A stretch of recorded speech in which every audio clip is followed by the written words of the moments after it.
Hello everyone! Welcome back to my vlog. So it's me again, Peach Abashal. Long time no see, long time no hear. Ang tagal kong di nakapag-upload. For today's vlog, I'm going to share with you yung naging trip namin last May 2023, which is sa Paris, France! So, I think magkakaroon ako ng part 1, part 2 kasi nagpunta din kami sa Italy. Okay, so yung Paris trip na to is an incentive from our company. So, as you all know, sa mga nakakakilala sa akin, I'm a manager and my husband as well is a manager in FWD. Trip incentive siya, so all expense paid. Ngayon, malalaman nyo kung paano man libre, kung gaano ka-generous yung aming company sa mga ganitong trip incentive. And then, yun nga, nag-side trip na rin kami papunta sa Italy. So, nag-train kami going to Italy. So, yung Italy, own expense na namin siya. Alam nyo ba, first time namin sa Paris or first time namin sa Europe, kaming mag-asawa. Marami na rin kami napuntahang mga countries, pero ito nga, first time sa Europe. And sobrang lucky, sobrang blessed. Hindi naman lucky, tinrabaho din namin siya talaga para mag-qualified kami parehas. So, parehas kaming qualified. Ma-experience yung all expense paid trip incentive to Paris ni FWD. Ang naging trip namin is from May 9 to May 14. So, May 9, nandun na kami sa NAIA. Emirates nga pala ang aming sinakyan na airplane. So, Dubai, then Dubai to Paris. Then, sa Paris, dumating na kami. So, ang naging flight namin is 12 ng gabi dito sa Manila. And then, dumating kami kinabukasan sa Paris ng 2 p.m. na. Siyempre, may time difference. So, 7 hours. So, anong oras na sa Pilipinas noon? 7 p.m. Ganyan. O 6 p.m. Ganyan. So, talagang sobrang nakakapagod yung biyahe, pero it's worth it. Kasi sobrang excited kami and ang saya na ma-experience, diba? Na makita mo naman yung ibang country, ibang culture. And then, we stayed at, ayan, sa Hyatt Regency or Hyatt Regency ba yan? Pardon my pronunciation, lalo na may mga words akong babanggitin na hindi ako sanay kasi nga sa Paris siya. So, patawad po.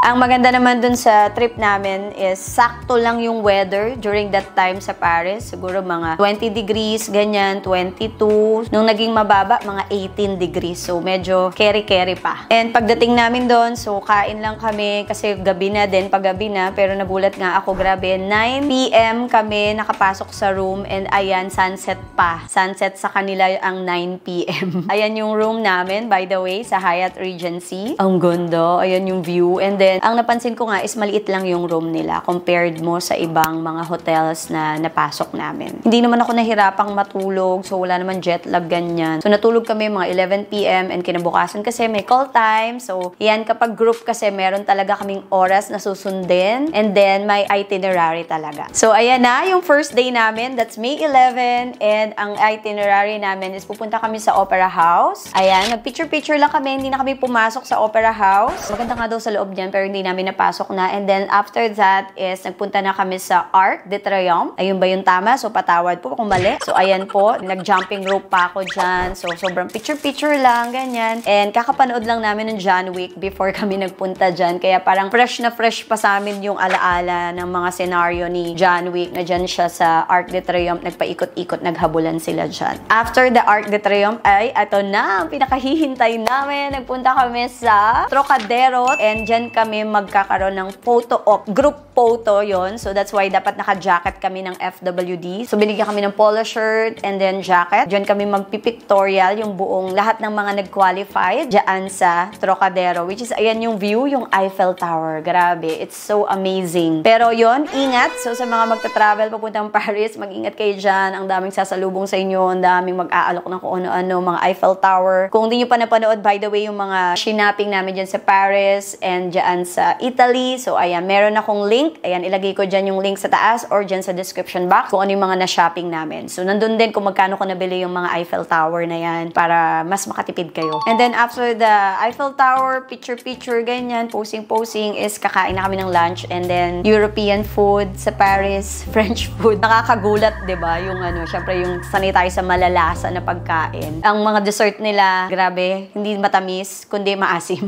Yun yung dessert po sa kanila. Ice cream na maasim. So, yeah, may mga dessert kami dyan. Ipapakita ko sa inyo sa susunod pa ng mga pictures. After ng lunch is nag-proceed na kami. Papunta naman sa Louvre Museum. Louvre, diba? Louvre. Ang laki niyan, grabe. Ang gaganda ng mga art. So, nakita namin dyan si Mona Lisa and then, ayan, ang dami pang mga art and kung ano-ano pa. Nakakapagod na. Sakit anong pa ako dyan. And then, ang nakakalungkot dyan, hindi kami nakaakyat sa taas. So, nandiyan lang kami sa ilalim. Diba? Triangle yan. Nagkaroon ng miscommunication. So, hindi kami nakaakyat sa taas. So, wala kaming picture outside. Doon lang kami sa pinakaloob ng Louvre Museum. And yung mga videos and pictures namin inside the Louvre Museum. Nagmamadali na yung aming tourist guide dahil pupunta pa kami sa Seine River. Magre-river cruise po kami. Diba? Yung mga sumasayaw, river cruise. Chok lang. And ang bongga, grabe. Pagsakay namin dyan, ayan, may mga wine, may drinks. So, syempre, hahainan ka na naman ng pagkain na hindi mo masyadong makain. And yung maganda pa dyan sa Seine River is, ayan, nadaanan namin yung Eiffel Tower. Actually, padilim na. Kasi nga, gabi na, kahit 7 PM, maliwanag. So, padilim na. And mas maganda kasi, sobra paggabi yung Eiffel Tower. Dahil, kumukuti-kutita, bumubasi-basila.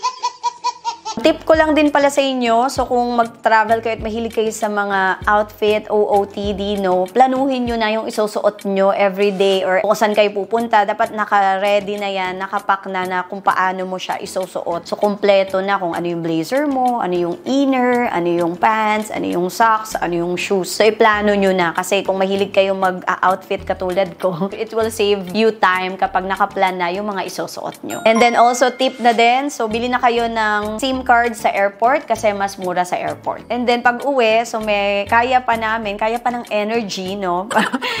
Nag-decide kami na pumunta sa Eiffel Tower. Kumbaga, hindi na siya kasama sa itinerary ng FWD. So nag-taxi kami. I don't know kung anong pangalan ng taxi doon. And nagpunta kami, bumalik kami sa Trocadero para mas makita namin at night yung Eiffel Tower. And then ilagay ko na lang dyan sa screen kung anong oras nag-iilaw lang yung Eiffel Tower. Every hour lang ata. So kailangan timingan mo yun. Day 3 na! Breakfast at the hotel, by the way. So, lagi kami may buffet breakfast sa hotel. Meet at the lobby, 9 AM. And then, papunta naman kami sa Versailles Palace. So, yun yung Versailles. So, Versailles Palace and Garden. So, by the way, ang sobra ding na-enjoy ko dito is yung breakfast nga. Dahil laging may croissant. Croissant. Croissant ba yung tawag doon? Legit, napakasarap ng croissant dito sa Paris. Diba? Kailangan matikman mo. Pag di ka nakatikim dito sa Paris, oh my God, hindi makukumpleto ang iyong biyahe, ang iyong experience. So, ayan. Croissant. Tapos, mag-grind kami ng peanut, freshly grind, and then some chocolate. Ididip mo doon. The best. Going to Versailles. So, let's go back to Versailles. Ang lamig! Oh my God, yung outfit ko. Ayan, sobrang lamig pala doon sa labas. Pero nung pagpasok na namin sa pinaka-palace, ayan, yung mga painting ulit, yung mga kisame. Sobrang gaganda naman talaga. Sobrang amazing art. Though, di kami art person. Maarte lang talaga ako, but I'm not an art person. Kami, ikot-ikot, picture-picture. Siyempre, ayan na, nagutom na. So, lunchtime na. Nag-lunch kami sa Brasserie du Musée. Brasserie du Musée. Basta yun na yun. Ilagay ko na lang dyan sa screen. Ang hirap ng spelling eh. After we had our lunch, it's free time. So, yan naman maganda. Merong free time. You can do what you want. Dinrap by nila kami sa Champs-Élysées or Champs-Élysées. Ito yung Champs-Élysées ito yung street ng mga designer, luxury brands. Siyempre, ayan yung LV, Dior, Hermes, at kung ano-ano pang mga brands. Sobrang mamahal. Pero kami ni Han, nag-decide kami na pumunta din sa Pollen. During that time, nung May 2023, ito pa lang yung Pollen store na meron, which is sa Paris. Which is, Pollen is talaga namang sa Paris nag-originate. And hinanap talaga ni Han, Google Maps, nilakad lang namin. And pumila kami dyan sa Pollen. So may TikTok din ako kung gaano kahaba yung pila. Kahit umuulan, nakapila yung mga tao. And ayan, nakabili naman ako ng bag, nagbenta din ako. So ganyan ako, every time yung mga trips, I make sure na kahit papano meron akong extra income, no? So kailangan diskarte lang tayo sa buhay. buhay, okay, mga insan, imekos-mekos lang natin ang ating mga puhunan para kumita. So, yun, may naging pa-order naman ako, pollen bag yung in-order sa akin, and bumili din ako ng pollen bag ko. Ayan, yung white pollen bag. And again, panoorin nyo yung shopping vlog ko dito sa Paris and Italy. By the way, napansin ko sa Paris, alam nyo, matraffic. So, yun nga, sabi nga nila, overrated ang Paris. Kasi nga, talaga yung Eiffel Tower lang, wala nang ibang ano. Pero, ako basta nagagandahan ako. Ang ganda ng mga buildings. So, kakaiba, di ba? Kakaiba yung culture. I like the weather. So, ayun. Pero, yun nga, matraffic. Nakakainis. And now, day 4! So, ito na po yung mga oras, panahon na ang sakit na ng legs mo. Alam mo yon, pero wala kang choice. Sayang naman, may itinerary. Kailangan mong sumunod sa oras. And excited kami sa day 4 dahil shopping time! Pupunta kami sa Lovely Outlet Store. Pero yun nga, wala akong nabili dito. Isa lang yata nabili namin. Ang nabili lang namin is Fred Perry jacket ni Han. Para kasing nag-iisip kami dahil since pupunta kami sa Italy, sa Rome, we're thinking na baka mas mura doon. So, hindi kami bumili ng anything dito sa Lovely. So, yun lang ang nabili namin, yung kay Hannah jacket na Fred Perry. After namin mag-shopping, mag-ikot-ikot sa Lovely Outlet, is pagbalik namin sa hotel, saglit na pahinga lang, then fellowship night. So, lahat ng mga travels, merong ganito, fellowship night, may mga mag-perform. So, ayan, kainan, sayawan, and ang outfit, ang theme is Moulin Rouge. Nag-effort tayo, and alam nyo ba, nabigyan ako ng award. Ako ang tinawag na Aura Queen. Kumbaga, best in outfit every day. So, tinitingnan pala nila yon. So, may mga Aura Queen, may King and Queen, or parang Lovers in Paris Award, something ganyan. So, marami mga kung ano-anong award, TikTok award. So, ako yung Aura Queen. Laging effort na effort sa pagbibihes. So, ako talaga yun eh. That's me. Kahit saan mo ko dalhin, laging best effort ako. Diba? Kung ito yung team ng outfit, susunod ako. Kanya-kanya tayong trip, no? So, yan. Aura Queen ang inyong lingkod. By the way, sa fellowship night, ayan, unlimited yung mga drinks, wine, beer, and syempre food. Sarap buhay. Kaya dito parang tataba ka, kaya kailangan nag-workout ka. Day 5! Ito na po ang malungkot. Last day na po ng mga hindi nag-extend. So, syempre kami, nag-extend kami kasi nag-stay pa kami ng 2 days pa sa Paris. And then before kami pupunta sa Italy. Ayan, breakfast lang din. Check out na yung mga pauwi ng Pilipinas. Kami, nag-check out na din, pero iniwan muna namin yung mga luggages namin kasi bumalik kami sa Champs-Élysées. Nagpunta kami sa Louis Vuitton, which is ito po yung biggest Louis Vuitton store in the world. Ayan, napakadaming floors. I don't know, 5 floors ata yan. And sobrang dami choices. Si Han, kasi matagal na niyang plano na bumili ng bag at iyan yung nabili niya. Then kasama namin si Raymond at si Ayan, ang aming mga kumare at ang aming mga managers din dito sa FWD. After namin mag-shopping sa Louis Vuitton, dyan sa Champs-Élysées, is lumipat na kami. Nag-Airbnb kami. Dyan na kami magstay hanggang sa last day namin sa Paris. And day 6, so ito na, we are on our own and we decided puntahan yung church na pinagdueluhan. Ano ba sa English yun? So, nag-decide kami ni Han na puntahan yung church na pinag-shootingan yung duelo ni John Wick at yung kalaban niya. Ayun kung sino man siya. And ang pangalan nung church na yun ay Basilica Sacred Heart or Sakaku sa Sakaku. So, ayan yung church na may hagdan, diba? Diyan umakyat si John Wick, tapos nagtumbling, nag-ikot ulit pababa. Diba? Parang siya nga lang. Galing-galing makapagduelo, tapos nasa taas na siya eh. Nakarating pa sa baba. Ako napanood yung John Wick. Nakakapagod. And then, meron kaming photoshoot. Last day nga din kasi sa Paris, kasi kinabukasan yan, day 7. Punta na kami, train na kami to Italy. After that, yun yung plano namin is may photoshoot. Pero ayan, by the way, kumain kami sa restaurant, sa tapat lang ng church, na ang view mo is yung Basilica, yung Sacred Heart na church. Sobrang ganda. Okay, at dito maraming mga souvenirs, by the way, marami kayong madadaanan. So, mga damit, t-shirt, bags, ganyan. And eto na nga, so may nangyari dito. Ito na yon sa day 6 namin is after the Sacred Heart. So, going to our photoshoot na kami. So, may kausap ako sa Airbnb. Ayan, lagay ko na lang din sila sa Airbnb for photoshoot. Mga 2,000 lang ata per head. So, 4K kami dalawa, parang ganyan. And then, papunta na kami doon, nasa train kami, at may nangyari. So, dito na ako nadukutan.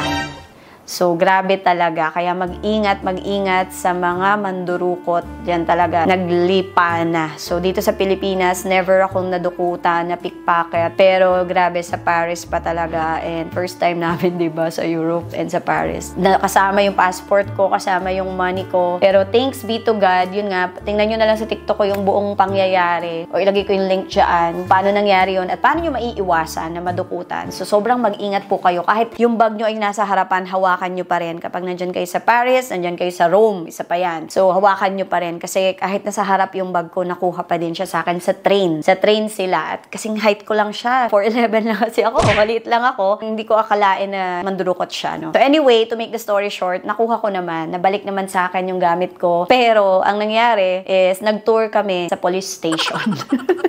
Halos 3 hours, 4 hours kami sa police station. So, hindi kami natuloy sa photoshoot. Pero thank God, magbait yung kausap ko sa photoshoot sa Airbnb. Kasi na-refund naman sa akin yung binayad ko. Kasi nga, hindi ko naman gusto yung nangyari. Nadukutan ako. So, I have to cancel the photoshoot. And ang babait ng mga policemen sa Paris. At ayan, nabalik naman sa amin. Nagpirma-pirmahan, ganyan. So, mag-ingat ulit ha. Kailangan presence of mind. Kasi masyado akong mukhang turista ata. Kaya, tsaka ang target daw talaga nila is mga Asian. Kasi alam nila mga Asian may mga cash. Buti na lang, konti lang din ang cash ko nun. Kasi more on credit card din naman kami ni Han. Pero yun nga, 20,000 pesos din yun if ever kung hindi na balik sa akin. Plus, may passport. So, malaking lesson learned po yun sa akin. Day 7! So, ito na. Paalam na sa Paris. Kasi, magta-train na kami going to Italy. And ito na nga, pagod na kami. Dahil, di ba, ubos na yung power everyday ba naman, di ba, maglalakad ka. More than 10,000 steps kami sa Apple Watch. Minsan 15,000 steps, 'di ba? Grabe 'yun. Ayan, 5 pa yung luggages namin plus mga paper bag na mga shopping. Kaya galit na nga sa akin asawa ko. Ang dami ng outfit kasi, no?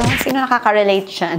Outfit is life. OOTD is life. Ayan, so going to 11 hours ang travel from Paris to Italy. And ngayon, on the way na kami to Italy, to Rome. And ayan, nag-train kami. So nag-book lang ako online. I-download nyo lang tong train line. Ayan, lagi ko na lang dyan sa screen. At dito ako nag-book ng train from Paris to Italy and pati yung presyo, I think, nasa 30,000 pesos, I think, one way going to Rome. 11 hours ang biyahe. Grabe, nakaupo ka ng 11 hours. Pero dalawang train yun, so lilipat ka ng pangalawang train, so lipat ulit yung mga luggage. So first time namin, and sobrang nag-enjoy kami ni Han dyan sa train ride namin kasi ang ganda ng mga view.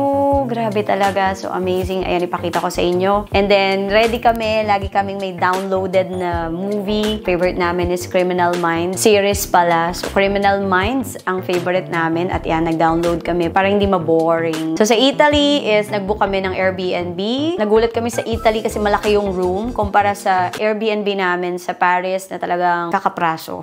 Kinabukasan, so alas 12 na ng madaling araw kami dumating sa Italy. Then kinabukasan, gising na namasyal na kami papunta sa Colosseum. Ang una naming pinuntahan. And then, yan, nakapag-book na ulit ako dahil di kami natuloy na photoshoot sa Paris. Nag-book na lang ako ng photoshoot dyan sa Rome. And thank God, magaling din yung nakuha ko na photographer. At may nakilala pa akong friend. Kasabay namin, ayan, si Key Foster and then yung photographer namin. And then, doon na lang kami around Rome nag-photoshoot. So, ayan yung mga pictures namin. After the photoshoot, nag-decide na kami ni Hannah pumunta sa Vatican. So, nag-train kami going to Vatican City. And sobrang ang ganda. Yung St. Peter's Square. Ayan, St. Peter's Basilica. And then, pumila kami para makapasok kami sa loob. At sobrang lucky kasi sakto mayroong mass na magaganap. At yan, nag-attend kami ng mass. Although, di namin maintindihan kasi Italian yung salita. Pero, sarap pa din sa pakiramdam na nakatungtong kami sa lugar na natungtungan din ni Pope Francis. By the way, the best ang pasta naman nila dyan sa Paris and also here in Italy. Carbonara, ang sarap. Sobrang, ano yung, ulit? Bonchuala? Anong guanciale? The best yung carbonara. Merong guanciale, no? Hindi bacon lang, kundi guanciale yung meat. At walang cream ang kanilang carbonara. It's just egg yolk. Then, ayan, sa daan, makakita ka ng mga nagtitinda ng mga leather, genuine leather, Italy. So, ayan, mga 2,000, 3,000 pesos din naman ang presyo. So, namili nga ako dyan, mga 6 yata yung nabili ko na bag. And, ayan, nagutom na kami. At sawang-sawa na kami sa pasta, sa pizza. At naghanap kami ng Jollibee sa Rome. Grabe. Ganun din naman ang lasa.